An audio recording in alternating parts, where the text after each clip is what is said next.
Good evening everyone. আজি মই try again কবিতাখনৰ question answer বোৰ ইয়াত ধুনিয়াকৈ বুজাই দিম তোমালোকে বুজিবলৈ চেষ্টা কৰিবা তো আজিৰ কবিতাখন হল try again আৰু কবিতাখন লিখিছে W.E. Hickson অৰ্থাৎ উইলিয়াম এডৱাৰ্ড হিকসন তোমালোকে ফুল নামটো মনত ৰাখিবলৈ চেষ্টা কৰিবা okay so this is the first question who is the poet of the poem try again অৰ্থাৎ ইয়াত খুদিছে আমাক যে try again কবিতাখনৰ কবিগৰাকীৰ নাম কি answer to this question is William Edward Hickson is the poet of the poem try again অৰ্থাৎ ইয়াত কোৱা হৈছে যে try again কবিতাখনৰ কবিগৰাকীৰ নাম হল William Edward Hickson তোমালোকে স্পেলিংটো ভালদৰে মুখস্থ কৰিবা second question 2 number question what does the word persevere means অর্থাৎ ইয়াত খুদিছে যে persevere শব্দটোৰ অৰ্থ কি answer the word persevere means keep trying until we succeed অর্থাৎ ইয়াত কোৱা হৈছে যে the word persevere অৰ্থাৎ persevere শব্দটো means অৰ্থ হল keep trying অৰ্থাৎ চেষ্টা কৰিয়ে থাকিব লাগিব until we succeed যেতিয়ালৈকে আমি সফলতা বা সফল নহওঁ অৰ্থাৎ যেতিয়ালৈকে আমি কোনো কাৰ্যত সফল নহওঁ তেতিয়ালৈকে আমি কি কৰিব লাগিব keep trying আমাৰ চেষ্টা কাৰ্যখিনি চলাই যাব লাগিব আৰু keep trying means persevere I hope you understood question number 3 what should we do if we don't succeed at first ইয়াত কি কোৱা আছে যদি আমি প্ৰথম অৱস্থাত অৰ্থাৎ আমি কিবা এটা কাৰ্য যদি আৰম্ভ কৰো আৰু সেই কাৰ্যটোত যদি প্ৰথম অৱস্থাত আমি সাকসেস অৰ্থাৎ সফল নহওঁ তেনে হলে আমাক কি কৰিব লাগে বা আমাৰ কি কৰা উচিত আনসাৰটো হল if we don't succeed at first যদি আমি প্ৰথম অৱস্থাত সফল নহওঁ কোনো কাৰ্যত যদি প্ৰথম অৱস্থাত আমি সফল নহওঁ তেনে হলে we should not lose heart তেনে হলে আমি কি হ'ব নালাগে আমাক হতাশ হ'ব নালাগে আমাক নিৰাশ হ'ব নালাগে lose heart অৰ্থাৎ নিৰাশ হ'ব নালাগে and should try again আৰু কি কৰিব লাগে again অৰ্থাৎ আকৌ বা পুনৰ ট্ৰাই কৰা উচিত আমাক ট্ৰাই কৰিব লাগিব সো আমি ইয়াত কি বুজা পালো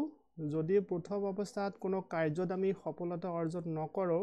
তেনে হলে আমি কাৰ্যটো বাদ দিব নালাগে আৰু আমি নিৰাশ হ'ব নালাগে কি কৰিব লাগিব তেনে হলে আমাক পুনৰ চেষ্টা কৰিব লাগিব যাতে আমি কাৰ্যটো সফলত পৰিৱৰ্তন কৰিব পাৰো I move to the next question question number 4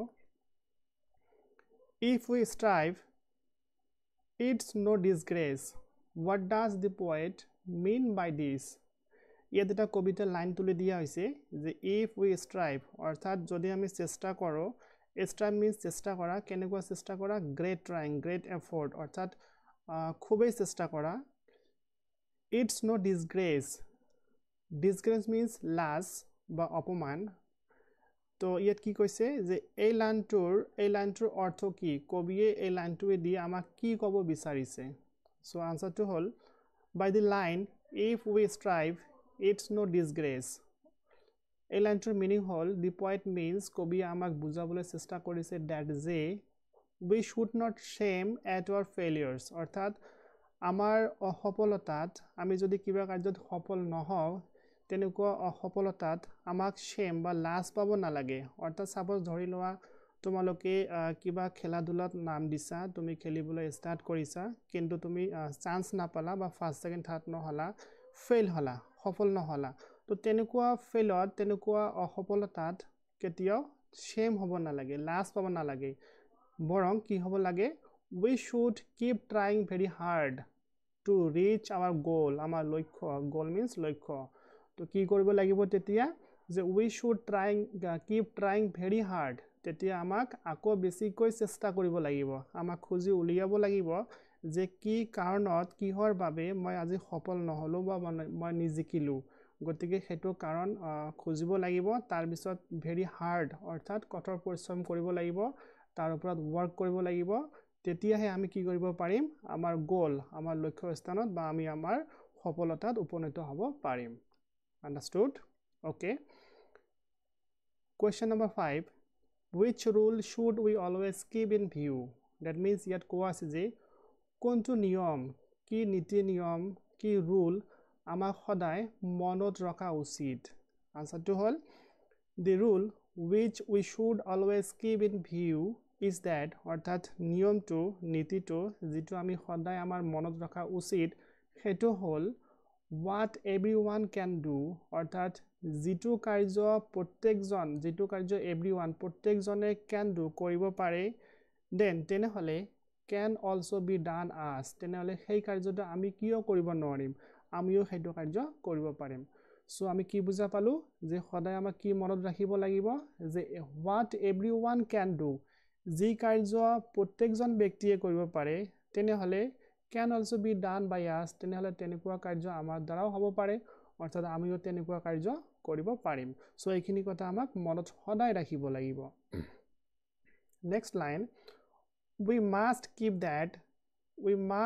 that rule in our mind and should keep learning from our failures so কি কোৱা আছে যে we must keep that rule in our mind so এই নিয়মখিনি এই কথাখিনি সদায় আমাৰ মনত ৰাখিব লাগিব যেতিয়া আমি কিবা কাৰ্যত অসফল হম তেতিয়া এই কথাটো আমাক মনত ৰাখিব লাগিব মনত পেলাবই লাগিব যে প্ৰত্যেকজনে যদি কৰিব পাৰে তেনেহলে আমিও কৰিব পাৰিম সো এই কথাটো মনত ৰাখিব লাগিব and আৰু কি কৰিব লাগিব should keep learning from our failures আৰু আমি অসফল কিয় হলো আমাৰ ফেইল হোৱাৰ কাৰণটো কি তেনেকুৱা কাৰণৰ পৰা সদায় আমাক শিক্ষা পাবই লাগিব কিবা শিকিব লাগিব যে আজি আমি দৌৰা দৌৰিত ফাষ্ট হ'ব নোৱাৰিলো তাৰ কাৰণটো কি হয়তো প্ৰেক্টিস ভালদৰে কৰা হোৱা নাই বা আৰু কিবা কাৰণ থাকিব পাৰে সেইবোৰ কাৰণ ভালদৰে খুজি উলিয়াব লাগিব তাৰ পিছত সেইখিনি ওপৰত কাম কৰিব লাগিব ওয়াৰ্ক কৰিব লাগিব প্ৰেক্টিস কৰিব লাগিব আৰু তাৰ পৰা আমাক শিকিব লাগিব আৰু নেক্সট টাইম তেতিয়াহে আমি সফল হ'ব পাৰিম I hope তোমালোকে বুজিব পাৰিছা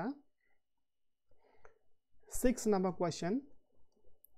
write the rhyming words from the poem অৰ্থাৎ কবিতাৰ পৰা কেইটামান ইয়াত ওয়াৰ্ড দিয়া হৈছে সেই ওয়াৰ্ড কেইটা ৰাইমিং শব্দ লিখিব কৈছে ৰাইমিং ওয়াৰ্ড মিন্স তোমালোকে এটো নিশ্চয় জানা ছন্দ মিল থকা শব্দবোৰ সো সেইবোৰ কবিতাৰ পৰাহে লিখিব লাগিব বেলেগ ঠাইৰ পৰা লিখিলে নহব So what কেইটা ইয়াত দিয়া আছে যেনেকুৱা hard এটো ওয়াৰ্ড কবিতাত দিয়া আছে সো এটো ওয়াৰ্ডৰ ৰাইমিং ওয়াৰ্ডটো হল reward hard reward heed succeed appear fear fail prevail disgrace race ইয়াদৰে বুজিব লগা একোই নাই জাস্ট ছন্দবোৰ মিল আছে যেনেকুৱা hard reward উচ্চাৰণবোৰ ছন্দবোৰ মিল আছে heed succeed appear fear